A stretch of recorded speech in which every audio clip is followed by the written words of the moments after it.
नमस्कार, आप देख रहे हैं G24 और मैं हूं आपके साथ ऋषु चौधरी। आइए नजर डालते हैं बिहार के कुछ अहम खबरों पर।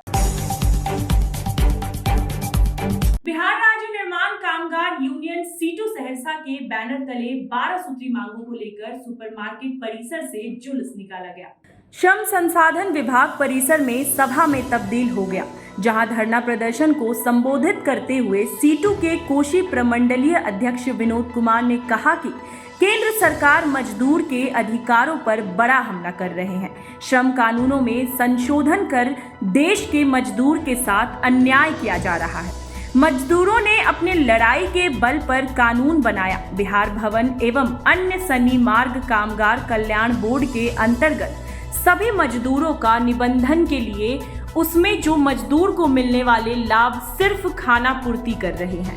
मजदूरों के साथ केंद्र सरकार और राज्य सरकार मजदूर का भला करना नहीं चाहते, जबकि पूरे देश में आधे आबादी मजदूर है। सरकार के द्वारा निबंधित श्रमिक को मिलने वाली विभिन्न योजनाएं में विभिन्न पदाधिकारी के लापरवाही के चलते मजदूर के निबंधन को रद्द कर रहे हैं।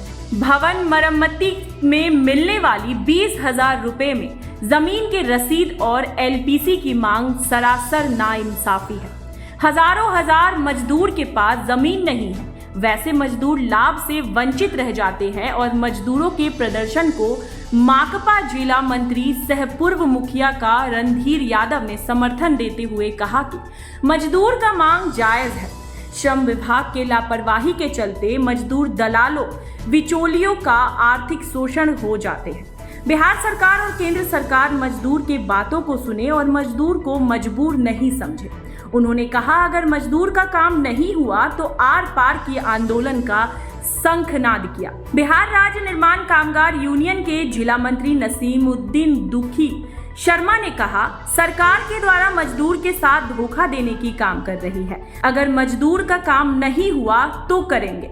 घेरा डालो डेरा डालो। श्रम विभाग में बोर्ड द्वारा संचालित योजना श्रम अधीक्षक एवं श्रम प्रवर्तन पदाधिकारी के पोर्टल पर लगभग 1200 लंबित आवेदनों, 2 बोर्ड के प्रधान सचिव के निर्देशानुसार पत्र 523 आलोक में ट्रेड यूनियन, श्रमिक संघों, जनप्रतिनिधियों को सलाहकार समिति का यथाशीघ्र गठन किया जाए। 15,000 भवन मरम्मती औजार एवं साइकिल करे। अनुदान का भुगतान हुए श्रमिकों का लगेशी डाटा ऑनलाइन करने छूते हुए की अवधि को बढ़ाकर दिसंबर 2023 तक किया जाए।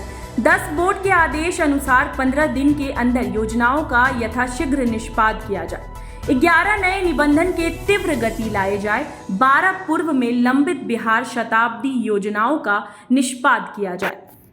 बात है कि यहाँ पर श्रम प्रबंधन के पोर्टल पर 1200 लंबित आवेदन पड़ा हुआ है, जो 6 महीना से ज़्यादा हो गया, उसका निष्पादन यहाँ से नहीं हो रहा है। अब माजरा क्या है ये तो ये लोग बताएंगे कि क्यों 6 महीना से, जबकि कानून कह रहा है कि हम 15 से 21 दिन के अंदर उसका डिस्पोजल करेंगे और मजदूर का जो आवेदन हुआ है उसका रजिस्ट्रेशन जो है सो स्वीकृत करेंगे। कमांडेंट 29वीं वाहिनी सशस्त्र सीमा बल गया के मार्गदर्शन में सशस्त्र सीमा बल के तहत अमृत कलश यात्रा निकाली गई। प्रखंड गुरारू के अंतर्गत 12 पंचायत के 81 गांव एवं प्रखंड परैया के अंतर्गत 9 पंचायत 85 गांव से मिट्टी अमृत कलश से ली गई तथा इस अमृत कलश यात्रा में ग्रामीण, स्कूली बच्चे, जनप्रतिनिधि, समाज सेवी एवं मीडिया कर्मियों ने बढ़ चढ़कर हिस्सा लिया और कार्यक्रम को सफल बनाया।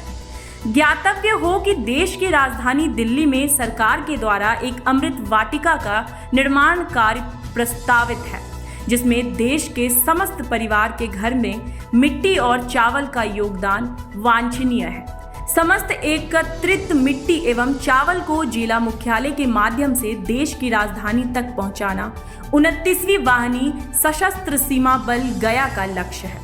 इस अवसर पर महोदय ने बताया कि अमर शहीदों की याद में देश भर में अमृत कलश यात्रा निकाली जा रही है तथा देश के कोने कोने से कलशों में मिट्टी लेकर यह अमृत कलश यात्रा देश की राजधानी दिल्ली तक पहुंचेंगी। कलशों में आने वाली मिट्टी को राष्ट्रीय युद्ध स्मारक के पास अमृत वाटिका बनाया जाएगा। यह अमृत वाटिका एक भारत श्रेष्ठ भारत का भव्य प्रतीक भी बनेगा। राष्ट्रीय सेवा योजना होगा ना? योजना। राष्ट्रीय सेवा योजना के द्वारा लखनऊ में आयोजित होने वाली पूर्व गणतंत्र दिवस परेड शिविर में शामिल होने हेतु मगध विश्वविद्यालय के प्रांगण में विशेषज्ञों द्वारा स्वयं सेवकों का लिया गया ट्रायल। बीते दिन मगध विश्वविद्यालय के प्रांगण में राष्ट्रीय सेवा योजना के द्वारा 26 जनवरी 2023 को दिल्ली के राजपथ पर प्रतिनिधित्व करने के पूर्व आयोजित पूर्व गणतंत्र दिवस परेड शिविर में भाग लेने हेतु जो लखनऊ में राष्ट्रीय सेवा योजना युवा एवं खेल मंत्रालय भारत सरकार द्वारा आयोजित होने जा रहा है, जिसमें मगध विश्वविद्यालय के प्रतिनिधित्व करने हेतु विभिन्न महाविद्यालयों के राजसेवकों के स्वसेविकाओं का कड़े प्रशिक्षण एनसीसी के विशेषज्ञों 6 बिहार बटालियन के मनमोहन सिंह एवं सुंदर कुमार के द्वारा परेड निरीक्षण किया गया। साथ ही सांस्कृतिक गतिविधियों को भी देखा गया। इस मौके पर मगध विश्वविद्यालय समन्वयक डॉक्टर ब्रजेश कुमार राय ने कहा कि पूर्व से ही दर्जनों स्वयंसेवक एवं स्वयंसेविकाओं ने दिल्ली के राजपथ पर चलकर मगध विश्वविद्यालय का गौरव बढ़ाया है और इसी तरह पूर्व की भांति आगामी 26 जनवरी 2024 को राजपथ पर चलकर राष्ट्रपति एवं प्रधानमंत्री जी से समक्ष अपनी प्रतिभा को दिखाने का कार्य करते हैं। इसी संदर्भ में पूर्व गणतंत्र दिवस परेड शिविर जो लखनऊ में इस वर्ष आयोजित हो रही है, उससे सहभागिताओं लेने हेतु आज स्वसेविकाओं का ट्रायल लिया गया। डॉक्टर प्रियंका कुमारी जगजीवन महाविद्यालय से doctor Sunil Kumar Singh, SN Sinha college से डॉक्टर भीम सिंह के साथ साथ पूर्व में दिल्ली के राजपथ पर प्रतिनिधित्व कर चुकी मिर्जा गालिब कॉलेज की रिया पाठ एवं गया महाविद्यालय के राष्ट्रपति पुरस्कार से सम्मानित विशाल राज उपस्थित हुए। बेलगाम ट्रक ने गुरुवार को सुबह सुबह नवादा में 4 लोगों को रौंद डाला। हादसे में मौके पर ही 3 लोगों की मौत हो गई। इलाज के लिए नवादा सदर अस्पताल में भर्ती कराया गया है। घटना नवादा गया पथ पर सोभिया कृषि फार्म के समीप केवट नगर के पास हुई है। ट्रक गया की तरफ से नवादा आ रहा था, इसी दौरान यह घटना हुई। प्रत्यक्षदर्शियों के अनुसार सभी लोग मंडी में काम करने के लिए नवादा जा रहे थे। इसी दौरान एक पिकअप वाहन का चालक उनसे मंडी जाने का रास्ता पूछ रहा था, तभी ट्रक ने रौंद डाली। सभी मजदूर केवट नगर के रहने वाले हैं। इस घटना के बाद आक्रोशित लोगों ने सड़क जाम कर दिया है। घटना के बाद परिजनों का रो रो कर बुरा हाल है। बताया जाता है कि सभी लोग प्रतिदिन नवादा शहर के सब्जी मार्केट में गाड़ी से सब्जी उतारने का काम करते थे।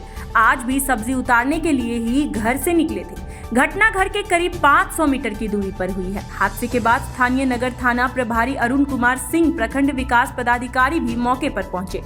आक्रोशित लोगों के द्वारा मुआवजा को लेकर सड़क जाम किया गया था। उन्हें समझाया गया, जिसके बाद वे लोग शांत हुए।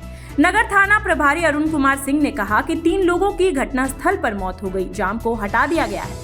अज्ञात ट्रक चालक जिसने धक्का मारा है, उसकी तलाश की जा रही है। फिलहाल शव को पोस्टमार्टम के लिए सदर अस्पताल भेज दिया गया है। बिहार में मनोज झा की संसद में सुनाई कविता पर हंगामा मचा हुआ है। ठाकुर का कुआं कविता पर ठाकुर और ब्राह्मण आमने सामने आ गए हैं। लोकसभा चुनाव करीब है, इसलिए करीब हफ्ते भर बाद विवाद को लेकर सवाल भी खड़े हो रहे हैं। जातियों के मकड़जाल में उलझे बिहार में बीजेपी या आरजेडी, किसको सियासी नफा होगा और किसका नुकसान? बिहार की राजनीति और जातीय समीकरण में चोली दामन का साथ रहा है। गोटी सटीक बैठ गई तो सूबे की सत्ता का शीर्ष मिलना तय है और राजनीतिक दलों का समीकरण गड़बड़ाया तो विपक्ष में बैठना। विधानसभा में विपक्ष की बेंच से ट्रेजरी बेंच का सफर इन्हीं उलझे हुए जातीय समीकरणों से होकर गुजरता है। जिसने साध लिया वही सिकंदर। लोकसभा चुनाव में करीब 6 महीने का समय शेष बचा है और बिहार में जाति पर बवाल शुरू हो गया है। राजपूत और ब्राह्मण नेता आमने सामने हैं। दरअसल सूबे के सत्ताधारी महागठबंधन की सबसे बड़ी पार्टी राष्ट्रीय जनता दल यानी आरजेडी के राज्यसभा सांसद डॉक्टर मनोज झा ने संसद में महिला आरक्षण पर चर्चा के दौरान एक कविता सुनाई थी, ठाकुर का कुआं। राज्यसभा में महिला आरक्षण बिल पर चर्चा 21 सितंबर को हुई थी। बिल उसी दिन पास हो गया था, लेकिन हफ्ते भर के भीतर ही मनोज झा के भाषण को लेकर हंगामा मच गया। मनोज झा के खिलाफ उनकी ही पार्टी के विधायक चेतन आनंद ने मोर्चा खोल दिया है। चेतन आनंद ने मनोज झा पर कविता के जरिए पूरे ठाकुर समाज को विलेन के रूप में पेश करने का आरोप लगाया है। उन्होंने कहा कि ठाकुर सभी को साथ लेकर चलते हैं। समाजवाद में किसी एक जाति को टारगेट करना समाजवाद के नाम पर दोगलापन है। मनोज झा का बयान आरजेडी को A to Z की पार्टी बनाने की कोशिशों के लिए झटका है। चेतन आनंद ने इस मुद्दे को लालू यादव के सामने उठाने की बात कही तो वहीं उनके पिता आनंद मोहन ने भी मनोज झा पर हमला बोला है। आनंद मोहन ने कहा कि बहस जब महिला आरक्षण पर चल रही है तो फिर बीच में ठाकुर कैसे आ गया। आनंद मोहन ने कहा कि अगर मैं राज्यसभा में होता तो जीभ खींचकर सभापति के पास आसन की ओर उछाल देता। हम जिंदा कौम के लोग हैं, ये अपमान बर्दाश्त नहीं होगा। ठाकुर का कुआं को लेकर आरजेडी के विधायक चेतन आनंद और उसके पिता आनंद मोहन ने सांसद मनोज झा पर एक समाज के अपमान का आरोप लगाया है। देखिए, मनोज झा जी का बयान जो है वो काफी चिंताजनक और दुखद बयान है और इस बयान से ये स्पष्ट हो रहा है कि ये बयान पूरी तरह प्री प्लान बयान है और लालू जी के निर्देश पे इस तरह का बयान दिया गया है। वो कह रहे हैं कि हमको अपने अंदर के ठाकुर को मारना चाहिए। आप क्या संदेश देना चाह रहे हैं? आपके अंदर में ठाकुर है, इसका मतलब राक्षस है। अगर वो कहना चाहिए उनको कि हमको अपने अंदर के रावण को मारना चाहिए, हमको अपने अंदर के राक्षस को मारना चाहिए। आप ठाकुर को उस जगह रख करके कहीं कहीं ठाकुर को टारगेट करके ठाकुर को बदनाम करने की कोशिश कर रहे हैं। तो आपको ये पता होना चाहिए कि अगर ठाकुर नहीं होते तो ये देश नहीं बसता। इस देश का नाम हिंदुस्तान नहीं, इस देश का नाम मुगलिस्तान होता। ठाकुरों के बल पे ये देश हमारा सही सलामत है। ठाकुरों के बल पे ये देश हमारा बचा हुआ है। ठाकुरों के बल पे ये देश हमारा आजाद हुआ है। ठाकुरों की कुर्बानी इस देश के लिए है, तब ये देश जाके सही सलामत है। तो अभी के लिए बस इतना ही। देश और दुनिया से जुड़ी तमाम खबरों के लिए आप देखते रहिए GVN 24। ये है जेनेसिस मीडिया नेटवर्क और आप देख रहे हैं GVN 24 न्यूज।